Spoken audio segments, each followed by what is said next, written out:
Drivers could see a drop in gas prices starting tomorrow as the BC government moves to eliminate the consumer carbon tax. For more on that, let's check in with Rob Shaw at the BC Legislature. Rob, tell us more about what this will mean for drivers and others here in the province.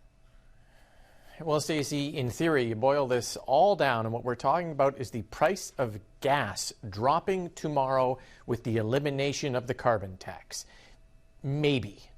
First, this legislation has to pass the legislature. To borrow a popular political phrase, the legislation to axe the tax has to pass, the speaker giving permission to rush it through in a late night sitting tonight. Then gas companies have to lower their prices tomorrow. The problem being gas prices have actually been going up the last month or two in the order of 10 cents a litre in the last month. So the 17 cents a litre in savings that motorists may see tomorrow when the carbon tax is removed, nobody is quite sure if that's actually going to happen. Gas pricing is extremely complicated, secretive. It's possible the oil and gas companies might just keep the prices the same and gobble up that extra profit. Here's the Premier on that today. We anticipate that British Columbians will be seeing savings of 17 cents at the pump. Now, like many British Columbians, I've been watching the price of gas go up in the 10 days since we made this announcement. We have transparency legislation in place with the Utilities Commission to ensure that they have the authority to shine a light on any gouging that takes place of British Columbians. So just a little heads up to the oil and gas companies, now is not the moment. British Columbians need to see that tax reduction show up at the pump when they fill up.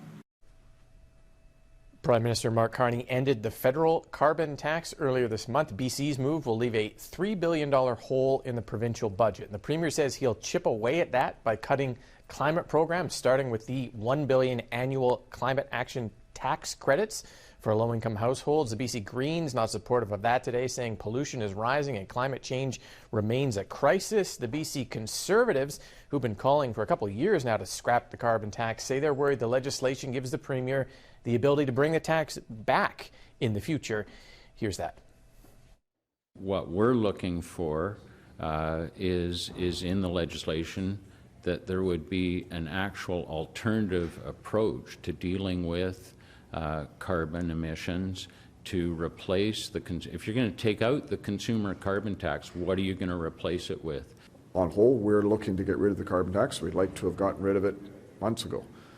We're at this stage where we're looking to get rid of it as soon as possible, but at the same time, I'm not giving this government a blank check on this sort of thing. We have lots of questions that need to be asked.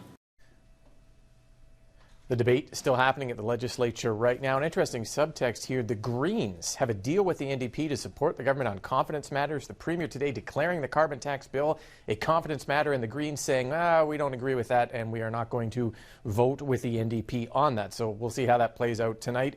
Also, gas prices hovering around $1.79 a litre in Victoria today. The government says it does not have the authority to force gas stations to drop their prices tomorrow. It's not even itemized as a carbon tax cost on the receipt at the pump. So we will see, Stacey, if tomorrow morning on your drive to work, sometime during tomorrow, the price actually falls on the pump.